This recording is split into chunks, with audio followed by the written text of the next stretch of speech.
We saw all these people behind the fence, looking out, hanging on the wire, and looking out because they were anxious to know who was coming in.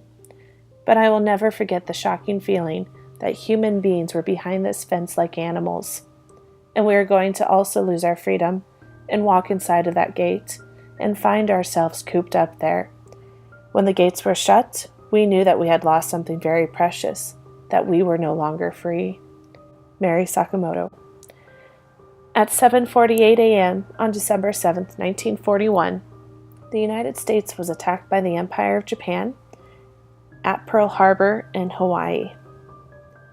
On December 8th, President Roosevelt addressed the nation, asking Congress to declare war on the Japanese Empire. As soon as war was declared, many Japanese immigrants were targeted by the government because they were believed to be spies. Their bank accounts were frozen, and they were followed and questioned.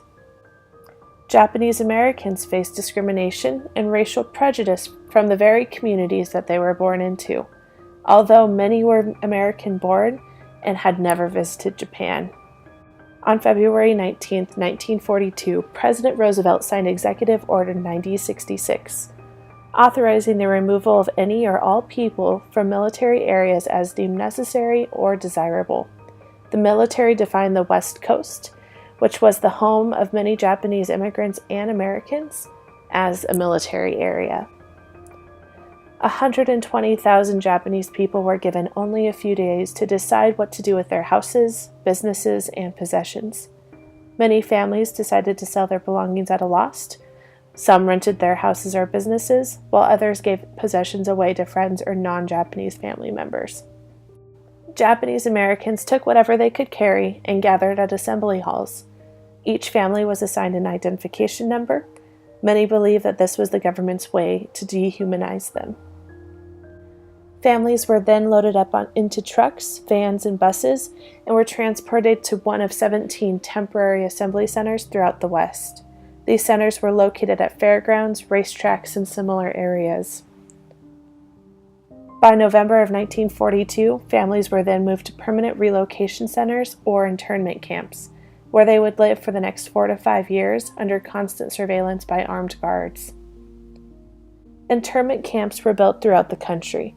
The government's goal was to create a camp that was self-sufficient and able to provide the basic necessities to the Japanese people.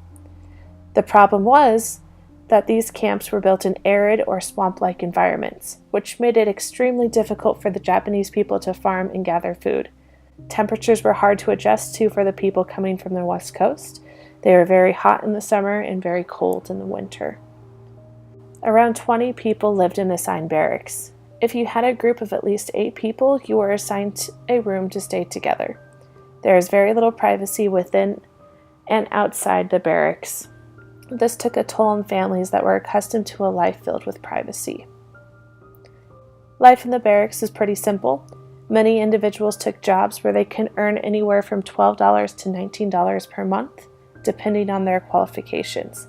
They took jobs as construction workers, teachers, doctors, and any other needed position.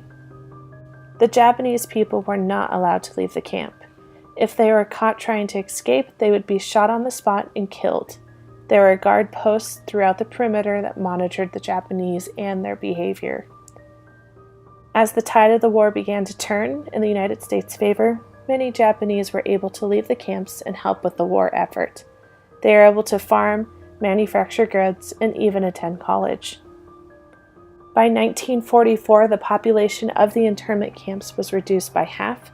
By 1947, all of the camps were closed and the Japanese people were allowed to leave, and they could attempt to resume their lives before being taken. Many Japanese had begun all over because they lost or sold all of their possessions.